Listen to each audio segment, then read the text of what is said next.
Test cricket చూసేవాళ్ళు 3 రకాలుంటారు. మొదటి రకం టెస్ట్ మ్యాచెస్ చూస్తారు గానీ వాళ్ళకి టెస్ట్ మ్యాచెస్ ఎలా అవుతాయో అర్థం కాదు. రెండో రకం ఇప్పుడు ఐపీఎల్ టీ20 క్రికెట్ బాగా ఫేమస్ అయిన తర్వాత కొంతమంది టెస్ట్ మ్యాచ్లు బోరు లాగ్ అని ఫీల్ అవుతారు. మూడో రకం వీళ్ళు ఇంకా వింతగా ఉంటారు. టెస్ట్ మ్యాచెస్ చూడరు గానీ మ్యాచెస్ విన్ అయితే మాత్రం ఇన్స్టాలో స్టోరీలు, వాట్సాప్ లో స్టేటస్లు పెడతారు. ఈ వీడియోలో టెస్ట్ మ్యాచెస్ ఎలా జరుగుతాయో పూర్తిగా తెలుసుకుందాం. టెస్ట్ క్రికెట్ పై మీకు ఎలాంటి నాలెడ్జ్ లేకపోయినా ఈ వీడియో చూసిన తర్వాత కంప్లీట్ నాలెడ్జ్ వస్తుంది. టెస్ట్ క్రికెట్ మార్చి 15, 1877లో మొదలైంది. ఆ రోజు England versus Australia match Melbourne స్టేడియంలో జరిగింది. అలా టెస్ట్ క్రికెట్ ప్రపంచవ్యాప్తంగా విస్తరిస్తూ వచ్చింది. 1889లో south Africa, 1928లో West Indies, 1930లో New Zealand, 1932లో India test cricket ఆడడం మొదలుపెట్టాయి. ఇప్పుడు టెస్ట్ క్రికెట్ లో ఉండే రూల్స్ గురించి తెలుసుకుందాం. టెస్ట్ మ్యాచెస్ ని వైట్ డ్రెస్సెస్ వేసుకునే ఆడతారు. ఇది అందరికీ తెలిసిన విషయమే. ఒక టెస్ట్ మ్యాచ్ 5 రోజుల వరకు కొనసాగుతుంది. ప్రతిరోజు 6 గంటల పైనే టెస్ట్ మ్యాచ్ ఆడతారు.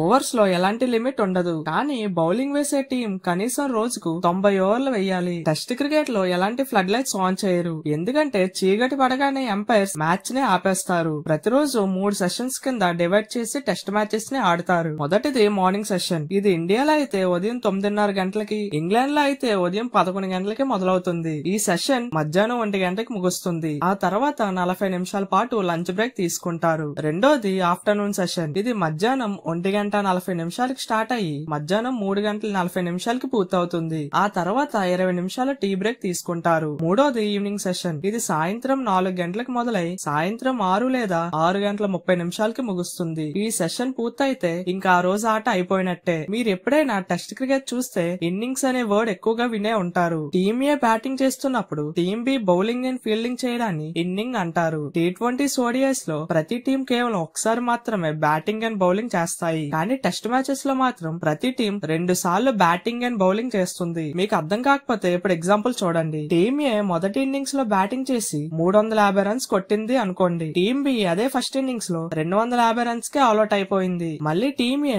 సెకండ్ ఇన్నింగ్స్ లో 200 రన్లు కొట్టి ఆల్అౌట్ అయితే అప్పుడు టీమ్ బి సెకండ్ ఇన్నింగ్స్ లో మొత్తం 301 రన్స్ కొడితే విన్ అవుతుంది. ఎలా అంటే టీమ్ బి ఫస్ట్ ఇన్నింగ్స్ లో 100 రన్ల డిఫరెన్స్ తో ఆల్అౌట్ అయిపోయారు. టీమ్ ఏ సెకండ్ ఇన్నింగ్స్ లో 200 రన్లు కొట్టారు. మొత్తం కలిపి 301 రన్స్ కొడితే టీమ్ బి విన్ అవుతుంది. టెస్ట్ మ్యాచ్ లో 4 రకాలుగా రిజల్ట్ ఉంటుంది. మొదటిది గెలవడం, రెండోది ఓడిపోవడం. ఇవి రెండు బాగా తెలిసినవే. మూడోది డ్రా. టెస్ట్ మ్యాచ్ లు 5 రోజులు ఆడతారు కదా. 5వ రోజు కూడా ఒక టీం బ్యాటింగ్ చేస్తూ ఆల్అౌట్ అవ్వకపోతే మ్యాచ్ డ్రా అవుతుంది. నాలుగోది టై. అంటే 2 టీంలు 2 ఇన్నింగ్స్ లో కలిపి సేమ్ స్కోర్ కి ఆల్అౌట్ అయితే అప్పుడు మ్యాచ్ టై అవుతుంది. ఇప్పుడు టెస్ట్ మ్యాచ్ లో ఫాలో ఆన్ అంటే ఏంటో తెలుసుకుందాం. టెస్ట్ మ్యాచ్ లో ఒక టీం 200 కంటే ఎక్కువ పరుగులు లీడ్ లో ఉంటేనే ఫాలో ఆన్ రూల్ యూజ్ అవుతుంది. టీమ్ ఏ ఫస్ట్ ఇన్నింగ్స్ లో చాలా ఎక్కువ స్కోర్ కొడితే టీమ్ బి అదే ఫస్ట్ ఇన్నింగ్స్ లో చాలా తక్కువ స్కోర్ కి ఆల్అౌట్ అయితే మళ్ళీ టీమ్ ఏ టీమ్ బి ని వెంటనే బ్యాటింగ్ కి పంపించవచ్చు. దీన్నే ఫాలో ఆన్ రూల్ అంటారు. ఇప్పుడు పింక్ బాల్ టెస్ట్ అంటే ఏంటో తెలుసుకుందాం. ఈ పింక్ బాల్ టెస్ట్ ని డే అండ్ నైట్ టెస్ట్ అని కూడా పిలుస్తారు. నార్మల్ టెస్ట్ మ్యాచెస్ ఉదయం 9:30 మొదలవుతుంది. కానీ ఈ డే అండ్ నైట్ టెస్ట్ ని మధ్యాహ్నం తర్వాత మొదలుపెట్టి రాత్రి అయినా కూడా ఫ్లడ్ లైట్స్ కింద ఆడుతారు. నార్మల్ టెస్ట్ మ్యాచెస్ లో రెడ్ కలర్ బాల్ ని వాడతారు. కానీ day and night test matches లో పింక్ కలర్ బాల్ ని వాడతారు. ఇప్పుడు వరల్డ్ టెస్ట్ ఛాంపియన్షిప్ అంటే ఏంటో తెలుసుకుందాం. టెస్ట్ మ్యాచెస్ లో కూడా వరల్డ్ టెస్ట్ ఛాంపియన్షిప్ ని 2021లో మొదలు పెట్టారు. ఈ వరల్డ్ టెస్ట్ ఛాంపియన్షిప్ లో ప్రతి 2 సంవత్సరాలకి ఒకసారి ఫైనల్ ఆడతారు. ఈ వరల్డ్ టెస్ట్ ఛాంపియన్షిప్ లో 9 టీంలు ఉంటాయి. ప్రతి టీం 6 సిరీస్ లు ఆడతారు.